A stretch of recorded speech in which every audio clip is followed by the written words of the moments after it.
మేమన్నీ వేరే బుక్లలోకి వచ్చినాయి. మావన్నీ ఎవరు అన్ని వచ్చినా ఓటే బుక్లకి ఎక్కేయండి. మీరు చెప్పింది రాజాకి రాజా కూడా మీ ఊరికి చెప్పిన బుక్ కాకపోతే నేను అదే మళ్ళీ ఆ బుక్ లో ఉన్నాయని చెప్తులేదా? వేరే బుక్లో ఉంటాయి. ఆ బుక్ లో ఉండే కదా ఇప్పుడు ఉండవు బట్ అంటే దీంట్లో లీట్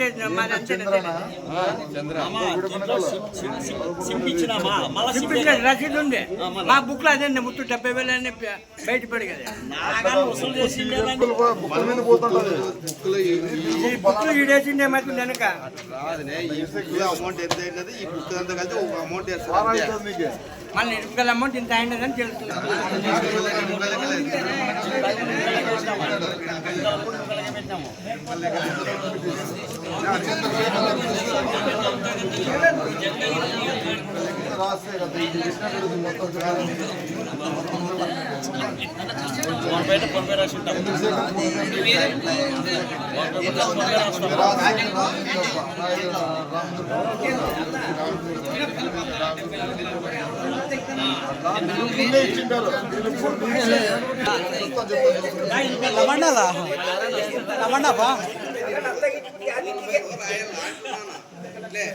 అంటే కాదు ఒక బుక్ లో ఒకటే ఊరని లేవు.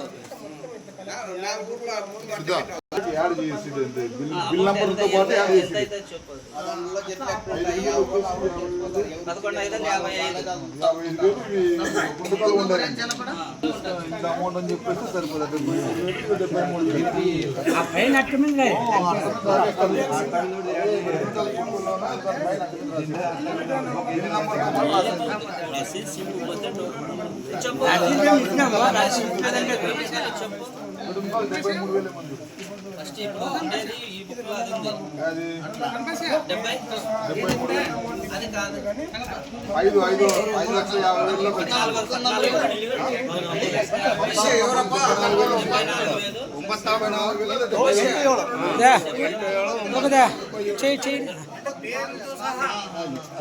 పేరు బిల్ నంబర్ మొత్తం అంతా బిల్ నంబర్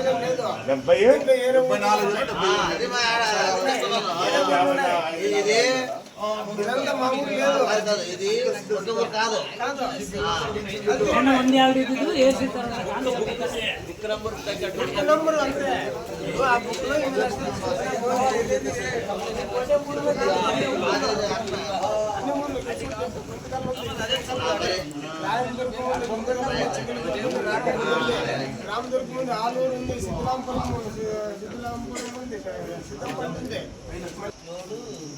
ఇది 7 నంబర్ బుక్. మేమన్నీ మొత్తం అన్నీ లిస్ట్ ఎవరు అమౌంట్ ఎంత ఇచ్చిండే మొత్తం మీద ఉంటుంది.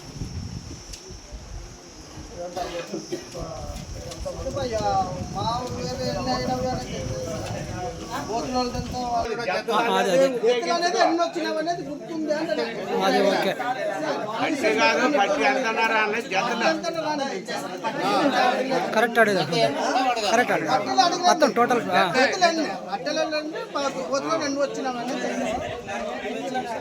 ఖర్చులు కథ వేరే ఖర్చులు అది అవుతుంటుంది.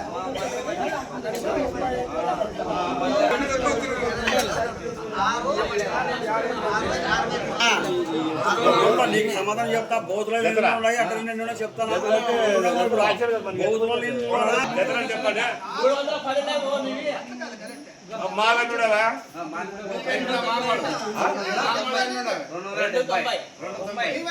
ఎంత 290 మీరే మనుషులు ఎక్కువ వచ్చారు తక్కువ కానీ మనుషులు ఎక్కువ అయినారులే. దేవరకు 600 మెట్టుకి మెట్టు మెట్టుకి మెట్టు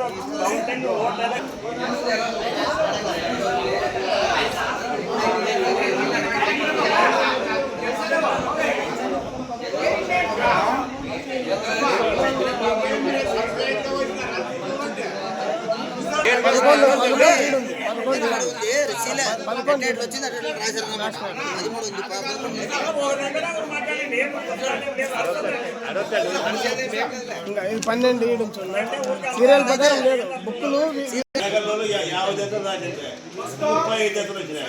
మరి వాళ్ళు కూడా 80 జతలు దాటితే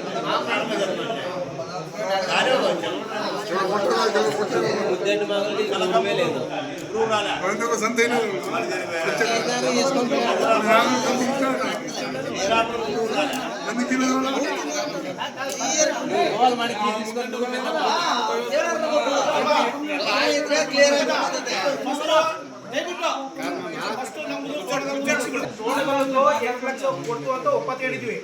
ಹೌದಾ? ಯಾಕೆ ಒಪ್ಪತ್ತು ಅಂದ್ರೆ ನಮ್ಮದು ಜೋಡಿ ಅಂತ ಒಪ್ಪತ್ತು ಹೇಳಿದ್ವಿ. ಆ ಜೋಡಿಯಲ್ಲಿ 8 ಲಕ್ಷದಾಗ 15 ಜನ ಕೊಟ್ಟಿಲ್ಲ, 15 ಜೋಡಿ ಕೊಟ್ಟಿಲ್ಲ. ಆ ಲೀಸ್ಟ್ ನಮ್ಮ ಹತ್ರ ಐತೆ. ಅಲ್ಲ ಒಂದು అందరికీ నమస్కారము. వెడుపునకల్లప్ప ನಮ್ಮ ಕಾನ್ಕುಡ್ತಪ್ಪಂದು ಪಟ್ಟಾಭಿಷೇಕ ಕಾರ್ಯಕ್ರಮ ಭಾಳ ಚೆನ್ನಾಗಿ ಮಾಡಿದೆ. ಹೋದ ತಿಂಗಳು 12ನೇ ತಾರೀಕಿಗೆ ఆ కార్యక్రమాలకి ఎవరెవరు కష్టపడినారో అందరికీ సాష్టాంగ నమస్కారం. ఏమంటే మేము కానీ ఆ పక్క ఈ పక్క పట్టాభిషేకం కార్యక్రమంకి పోయినాము. మొన్న మన ఇంకా మొదట పోయినాము. పట్టాభిషేకం అంటే ఏమో అనుకుంటుమే మేము. వాళ్ళది మాది చాలా డిఫరెన్స్ ఉంది. మాది శిస్తుబద్ధంగా ఏమప్పా ఏ టైంకి ఏం చేయాలా క్రమబద్ధంగా ఇప్పుడు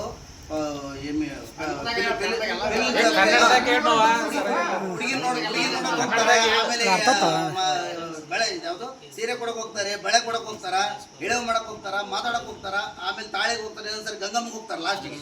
ಹಂಗೆ ಒಂದು ಮದುವೆ ಅಂದರೆ ಕ್ರಮಬದ್ಧವಾಗಿ ಹೆಂಗಾಯ್ತು ಆ ಥರ ನಮ್ಮದು ಎಲ್ಲ ಯಜಮಾನ್ರು ಇದ್ದೀರಿ. ನಾನಿನ್ನ ಸಣ್ಣ ಹುಡುಗ, ಎಲ್ಲ ಯಜಮಾನ್ರು ಇದ್ದೀರಿ. ನಮ್ಮ ಭೀಮಲಿಂಗಪ್ಪಣ್ಣಂದು ಒಂದು ಆಸೆ ಇತ್ತು, ನಾನು ಸಾಯೋದ್ರೊಳಗೆ ನನ್ನ ದೇವ್ರದ್ದು ಬೋದ್ಲಾರ ದೇವ್ರದ್ದು ಪಟ್ಟಾಭಿಷೇಕ ಆಗ್ಬೇಕಂತಂದು ಒಂದು ಪ್ರತಿ ಸರಿ ತೋಣದಲ್ಲಿ ಬಂದಾಗೆಲ್ಲ ಹೇಳ್ತದ, ಏ ಅದು ಮಾಡೋಣ ಬಿಡ, ಅದೇ ಹೇಳ್ಕೊಡ್ತಾರೆ, ನೀನು ನಂದೇ ಪ್ರಯತ್ನ ಮಾಡು. ನಾವು ಸುಮ್ಮನೆ ಕೂಡ ಮಾಡ್ಕೊಂತ ಆತ ಹೇಳೋದು, ಕೂಡ ಮಾಡ್ಕೊಂತ ನಾವು ಹೇಳೋದು, ಹೆಂಗಣ್ಣ ಮಾಡಿ ಪ್ರಯತ್ನ ಅನ್ಕೊಂತಿರು. ಯಾವುದೇ ಆಗಲಿ ನಾನು ಮನೆ ಕಟ್ಬೇಕಂತ ಅನ್ಕೊಂತಿದ್ರೆ ನಾನು ಮನೆ ಕಟ್ತೀನಿ.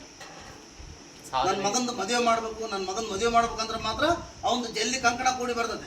ಮಾಡೋಣ ಅಂದಾಗ ದೂರ ಹೋಗ್ತದೆ. ಯಾವುದೇ ಆಗಲಿ ನಾವು ಏನು ಸಂಕಲ್ಪ ಮಾಡ್ಕೊಂತೀವಲ್ಲ ಮಂದಿಯವ್ರು ನೆನೆಸಿ ಸಂಕಲ್ಪ ಹಂಗಿತ್ತು. ಯಾರಿಗೆ ನಮ್ಮ ಭೀಮಲಿಂಗಪ್ಪನಿಗಾಗಲಿ ನಿಮ್ಮ ಹಿರಿಯರಿಗೆ ಯಜಮಾನ್ರಿಗಾಗಲಿ ಹೆಣ್ಗಂತ ಪೂಜರಪ್ಪಗಂತ ಅಂತ ಹೇಳ್ಬಾರ್ದು. ನಾವು ನಿಮಗೂ ಇತ್ತು, ಯಜಮಾನ್ರಿಗೆ. ಯಾಕಂದ್ರೆ ನಾವು ಇನ್ನೇನು ಸ್ವಾಮಿ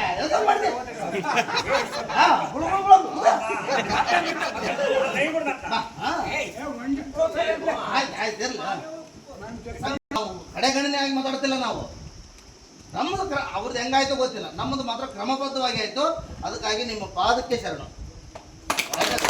ಆಮೇಲೆ ದಣ್ಕಂಡಿನಿ ನನ್ನ ಹುಡುಗ, ನನ್ನ ಪಾದಕ್ಕೆ ಶರಣ ಅಂದ್ರೂ ಕೂಡ ತಪ್ಪೇನಿಲ್ಲ. ಅಷ್ಟು ಯಾಕಂದ್ರೆ ಅಂತ ಬಿಸಿಲಾಗ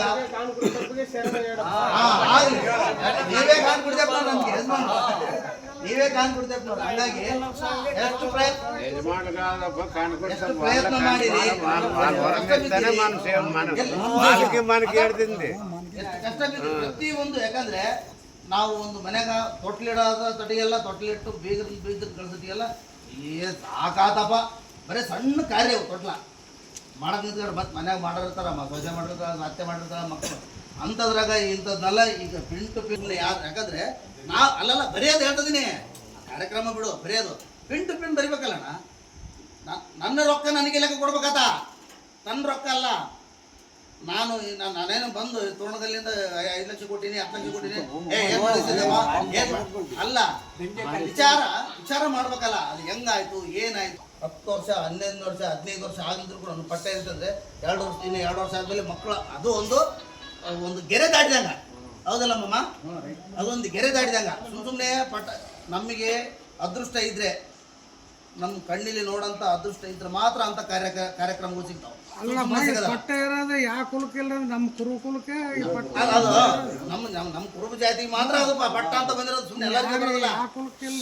ಮತ್ತೆ ನಾವು ಒಂದು ರೀತಿ ಎರಡನೇ ಮದುವೆ ಮಾಡ್ಕೊಂಡಂಗ ಮಕ್ಕಳು ಮುಂದೆ ಮೊಮ್ಮಕ್ಕಳು ಮುಂದೆ.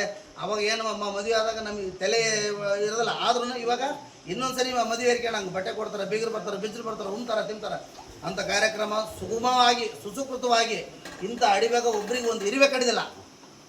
ಚೀಲ ಕೊರಕಲೆ ಅತಿ ಕೊಡಲ್ಲನಾ ಆದಗಡ್ಡ ಕುಂದಿ ನೀದಗಡ್ಡ ಕುಂದಿ ಎಟ್ಲ చేసుకుంటాము ಚೀಮ ಕೊರಕಲೆ ಅದು ಅಷ್ಟು ಶಿಸ್ತಾಗಿ ಕ್ರಮಬದ್ಧವಾಗಿ ಮಾಡ್ಕೊಂಡು ಹೋಗಿರಿ. ದೇವ್ರ ದಯದಿಂದ ಯಾವುದು ಮನಸ್ತಾಪ ಆತ ಯಾಕ ಈತ ಯಾಕ ಇವ್ರು ಯಾಕೆ ಅಷ್ಟು ಕೊಟ್ರು, ಓದ್ಲಾರ ಯಾಕೆ ಕಡಿಮೆ ಕೊಟ್ರು, ಅಲ್ಲಲ್ಲ ಹೇಳ್ತಿದ್ದೀನಿ, ಅಟೆಲರ್ ಯಾಕೆ ಕಡಿಮೆ ಕೊಟ್ರು ಬೇಡ. ಆ ಮನಸ್ಸಿನಾಗಡ್ದು ಆ ಭಾವನೆನೇ ತರಬೇಡ್ರಿ. ನಾವು ನೀವು ಬೀಗರಾದ್ರೂ ಕೂಡ ಈ ಕಾರ್ಯಕ್ರಮದಾಗ ಅಣ್ಣ ತಮ್ಮ ಆಗಿ ಮಾಡೀವಿ, ಹೌದಾ? ಒಬ್ಬ ನೀರು ಹೊರ್ಯಾನ, ಒಬ್ಬ ಬಲಿಸ್ ಹೊರ್ಯಾನ, ಒಬ್ಬ ಕುಣಿತ ಹೊಡ್ಯಾನ. ಯಾರು ಏನು ಮಾಡ್ಲಾರ್ದಂಗ ಮಗ ಸಣ್ಣ ಮಗ ಲಾಸ್ಟ್ ನಮಗೆ ಏನು ಮಾಡಿರೋದಿಲ್ಲ ಅವ್ರಿಗೆ ಕೆಟ್ಟ ಭಾಗ ಕೊಡ್ತು, ಅದು ಕೂಡ ನಮ್ಮತ್ತೆ, ಹೌದಾ? ಹಾಂ, ಯಾವ ನಾನು ಆ ಬರೀ ದಣ್ಕಣೆ ನನಗೆ ಜಾಸ್ತಿ ಕೊಡೋ ಅಂತ ಆ ಭಾಗ ಏನು ಕೇಳತ್ತಲ್ಲ ಮಗ, ಅದು ಮಾಡ್ಲಾರ್ದತ ನಮ್ಮತ್ತೆ, ಮಾಡ್ದೈತೆ ನಮ್ಮತ್ತೆ. ಆತ್ ಮಾಡಿಲ್ಲ ಈತ್ ಮಾಡಿಲ್ಲ ಅಂತ ಯಾರು ಮನಸ್ಸಿನಾಗ ಕೆಟ್ಟ ಭಾವನೆ ಅನ್ಕೋಬೇಡ್ರಿ, ಮನಸ್ಸಿನಾಗ ಕೆಟ್ಟ ತಿನ್ಕೋಬೇಡ್ರಿ. ದೇವರದಿಂದ ಸುಸೂಕೃತವಾಗಿ ಕ್ರಮಬದ್ಧವಾಗಿ ಆಗೈತೆ, ಭಾಳ ಚೆನ್ನಾಗೈತೆ. ನಿಮ್ಮೆಲ್ಲರಿಗೆ ಧನ್ಯವಾದಗಳು. ಎರಡನೇದು, ಮೊದಲನೇದು ಫಸ್ಟಿಗೆ ಈ ಪಟ್ಟಾಭಿಷೇಕ ಹೆಂಗ ಅಂತಂದು ಮಾತಾಡಿದಾಗ ಎಷ್ಟಂತ ಕೂಡ ಫಿಕ್ಸ್ ಮಾಡಿಲ್ಲ ಇನ್ನ ಯಾರಿಗೆ ಜೊತೆಗೆ, ಹೌದಾ? ಅಲ್ಲಿ ನೀವೇನು ಮಾಡ್ತಾರೋ ಗೊತ್ತಿಲ್ಲ, ಹೆಂಗೆ ಮಾಡ್ತಾರೋ ಗೊತ್ತಿಲ್ಲ ಅಣ್ಣ. ನಮ್ಮೂರಾಗ 73 ಜೋಡಿ ಇದಾವೆ. 1, 2, 3 ಉಸಿ ಹೋದ್ರು ಕೂಡ 7 ಲಕ್ಷ ರೂಪಾಯಿ ಆಗ್ತದೆ. 7 ಲಕ್ಷ ರೂಪಾಯಿ ಆದ್ರಿಗೇನ 7 ಅವಾಗ ಒಂದು 7 ಲಕ್ಷ ಇನ್ನು ಹೋಗ್ಬಿಡ್ತು 7 ಅಂತಾರಲ್ಲ ಅಂತಂದು ಅದಕ್ಕೇನೋ ಮನಸ್ಸಿನ ಕಸಿವಿಸಿತ್ತು. ನಿನ್ನ ಮುಖ ನೋಡಿದ ಕೂಡಲೇ ಹಂಗೆ ಅನಿಸ್ತಾ ನನಗೆ. ಯಾಕಂದ್ರೆ ಅದು ಕೂಡ 1, 2, 3 ಬರ್ತದೆ. ಮತ್ತೆ ಈಗ ಮಗ ಎಂಟಿಕೆ ಅಣ್ಣ 7 ಅಂದ್ಕೊಳ್ಳಿ ಹೋಗ್ಬಿಡ್ತು 7 ಅಂತಾರಲ್ಲ ಅಂತಂದು, ಹೇ ಮವ ನೀನು 7 ಅಂದ್ಕೊಳ್ಳಿ, ನೀನೇನು ಮಗ ಎಂಟಿಕೆ ಬೇಡ 7 ಲಕ್ಷ. ಅವರು ಎಲ್ಲರೂ ನಮ್ಮ ಅಣ್ಣ ತಮ್ಮಳು ಜೋಡಿ 7 ಲಕ್ಷ ಏನನ್ನ ಕೊಟ್ರೆ ನಮ್ಮ ಮನೆಗಳಿಂದ 1 ಲಕ್ಷ ಸೇರಿಸಿ 8 ಲಕ್ಷ ನಾವು ನಿಮಗೆ ಮುಟ್ಟಿಸ್ತವಪ್ಪ. ಯಾವುದು ನಿಮ್ಮ ಸಮಿತಿ, ಅಂದ್ರೆ ನಮ್ಮ ಸಮಿತಿ ನಾವು ತಂದು ರಾಶಿಯಕ್ಕೆ ಮುಟ್ಟಿಸ್ತವಪ್ಪ 7 ಲಕ್ಷ ಅಂತಂದು ಮಾತಾಡಿದ್ದು ನಿಜ, ಹೌದಿಲ್ಲಪ್ಪ? ಹೌದಾ? ಈಗ 73 ಜೋಡಿಯಲ್ಲಿ 73 ಜೋಡಿಯಾಗ ನಮಗೆ ಬಂದಿರೋದು ಜೋಡಿ ಎಲ್ಲ ಸೇರಿ 57-58 ಜೋಡಿ ಮಾತ್ರ ಕೊಟ್ಟರು. ಅದ್ರಾಗ ನಮ್ಮ ಸ್ವಂತ ನಮ್ಮ ತಿಮ್ಮಪ್ಪನ ಮಗ ಅವನು ಸ್ವಲ್ಪ ಏನು ಗಂಟೆ ಸರಿಗಿಲ್ಲ, ನಾವು ಪಟ್ಟ ಇರೋಕ್ಕೆ ನಾನೇ ಕೊಡೋಣ, ಬೇಕಾದ್ರೆ ನಾವು ಖುಷಿಗೆ ಒಂದು 2 ಸಾವಿರ ಕೊಡ್ತಾನೆ ಅಷ್ಟೇ. ಉದಾಹರಣೆ ಹೇಳ್ತಿದ್ದೀನಿ ನಾನು, ಉದಾಹರಣೆ ಹೇಳ್ತಿದ್ದೀನಿ. ಇನ್ನೊಬ್ಬ ಮಗ ಸೊಸೆ ಆಡಕ್ಕೆ ಹೋಗಿ ನನ್ನ ಮಗನೇ ಪಟ್ಟ ಇರಕ್ಕಿಲ್ಲ, ನಾನೇ ಕೊಡ್ಲಿ, ಒಂದೇ ಕೊಟ್ಟ. ಅಂಥವು ಅಲ್ಲಲ್ಲ ಐತಿತ್ತು ಹೋಗ್ಕೊಡ್ತೀನಿ.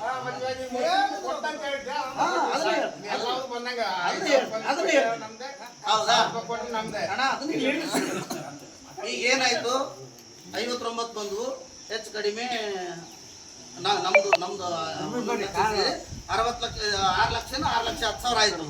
ನೀನ್ ಎಷ್ಟು ಕೊಟ್ಟಿಯಪ್ಪ ಇಲ್ಲಿ? 7-8 ಬುಕ್ ಅಣ್ಣ ನಮ್ದು. 6 ಲಕ್ಷ ಹೆಚ್ಚಿಂದಲೇ 6,27,000.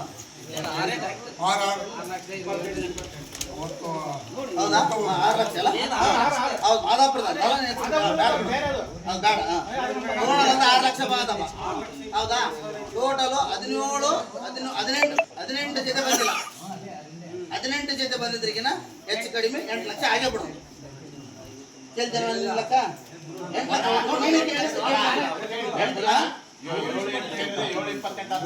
ಇಲ್ಲ, ಅದ್ರ ಸ್ವಲ್ಪ ಮಾದಾಪುರದ ಐತೆ. ನಮ್ಮೂರಾಗ ಇನ್ನ 19 ಜೋಡಿಯಾಗ ಇನ್ನು ಒಬ್ರು ಅದು ನಮ್ಮ ಸ್ವಂತದ್ದೇನ ಅಲ್ಲ, 4ರಿಗೆ ಆದಂಗೆ ನಮ್ಗೆ ಯಾವ್ದು ತಂದ್ವಿ ಕೈ ಬಿಟ್ಬಿಟ್ಟಿವಿ. ಅವ್ರು ಏನನ್ನ ಕೊಟ್ಟಿದ್ರಿಗಿನ 8 ಲಕ್ಷ ಆಗ್ತಿತ್ತು. 8 ಲಕ್ಷ ನಾವು ತಂದು ಮುಟ್ಟಿಸಿದ್ವಿ. ಅದು 8 ಎಷ್ಟು ಬರುತ್ತೆ? 6 ಲಕ್ಷ ಬರುತ್ತೆ. 6 ಲಕ್ಷ ಮುಟ್ಟಿಸ್ಬಿಟ್ಟಿವಿ. ಹೌದಾ? ಒಂದೇ ಪಾಯಿಂಟ್. ಎರಡನೇ ಪಾಯಿಂಟು, ನಾವು ಪೂರ್ವಭಾವಿ ಮೀಟಿಂಗ್ ಬಂದಾಗ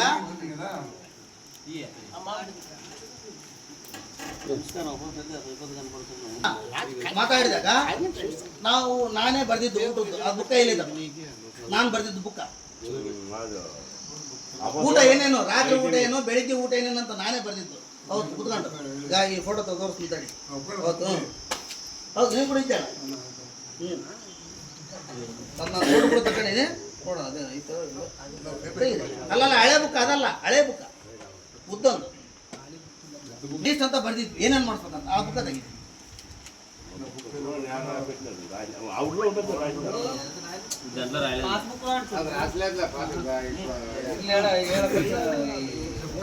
ಅಲ್ಲ menu menu items items Aditi అది తీయండి ನಾನು ಬರ್ತೀನಿ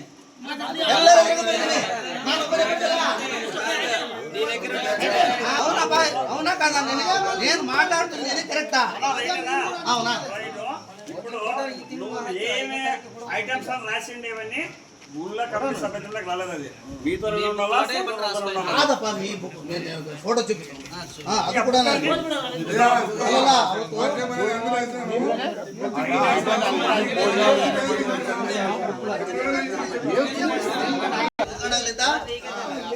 పెరుగుంది కదా ఎందుకు రాసినావు దీంట్లోకి ఎందుకు రాసినారు పెరుగుంది ఇస్తాను కదా ఎందుకు రాసినావు అని నాకు ఇక్కడ వస్తుంది అది క్లియర్ చేయాలి కదా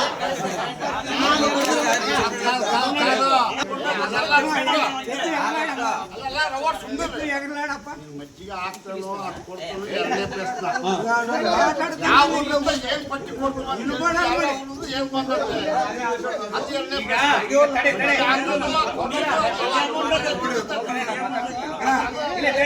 ಹೆಂಗ ಬರ್ತಾವ 8 ಗಂಟೆಲಿಂದ ನೋಡಿದ್ರು ಒಂದೊಂದೇ ಲೆಕ್ಕ ಮನೆಗೆ ಅಂತ ಬಂದ್ರು. ಇವಾಗ ಈಗ ನೀನೊಂದು 10 ನಿಮಿಷ ಆಯ್ತು ಬಂದು ಇವಾಗ ಮತ್ತೆ ಮೊದಲಿನಿಂದ ಲೆಕ್ಕ ಯಾವ ಎಷ್ಟು ಬಂದತ್ತ ಅಂತ ಕೇಳಿದಲ್ಲ ಅದನ್ನ ಆಲ್ರೆಡಿ ಹೇಳ್ಬಿಟ್ರು 2 ಸಾವಿರ 3 ಸಾವಿರ ಓದಿ ಇಂಥವ್ರು ಸಂಘಕಲ್ದಿಷ್ಟು ಚಾಕ್ನೂರ್ದಿಷ್ಟು ತೋಣಗಲ್ದಿಷ್ಟು ಎಲ್ಲಾನು ಹೇಳಿ 2 ಸಾವಿರ 3 ಸಾವಿರ ಎಲ್ಲಾರು ಹೇಳ್ಯಾರ. ಈಗ ನಾವು ಹೇಳೋದು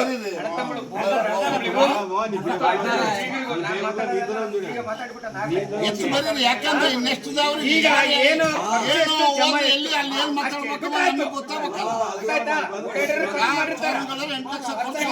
ದೊಡ್ಡದು ಮಾಡಿದ್ವಿ ಇನ್ನೊಬ್ರು ನಿಮ್ಮ ದೊಡ್ಡದು ಮಾಡಿದ್ವಿ ఇవాగ చేసి చెప్పది ఇంత అమౌంట్ మిగిలింది ఇంత ఖర్చు అయిపోయింది జమ ఎంత వచ్చింది ఖర్చు ఎంత అయింది ఇంత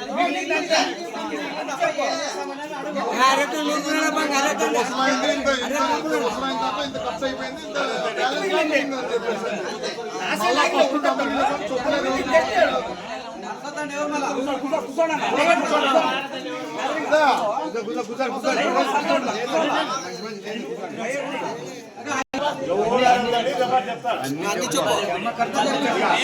అది వసూలు మొత్తము 56,80,230 వసూలు మొత్తము 56,80,230 రూపాయలు అయింది. మన ఖర్చు వచ్చేసి 56,63,587 అయింది. మన పట్టీల డబ్బులు మాత్రం 16,643 మిగిలింది. మనము రెండోసారి సంత తెచ్చింది వెనక్కి ఇచ్చిండేది 1,44,000 వచ్చింది. మళ్ళీ ఇస్త్రీలో సగం ఇస్త్రీలు వెనక్కి ఇచ్చినామో అదొక 50,000 వచ్చింది. ఈ 3 కలుపుకొని మన దగ్గర ఇప్పుడు 2,10,643 రూపాయలు మిగిలింది. అంత పోయి 2 లక్షల చిల్లర మిగిలింది. అతన్ని ఏం చేస్తామనేది మీరు ఆలోచించండి. ಏನಪ್ಪಾ ಎಲ್ಲರಿಗೂ ಅರ್ಥ ಆಯ್ತಾ? అవన్నీ అడిగేది కాదు. ఇప్పుడు పెరిగింది దాన్ని రాసినామా రాసినాం కదా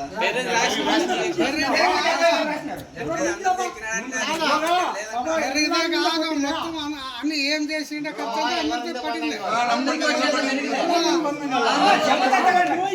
సొంత ఉత్కండా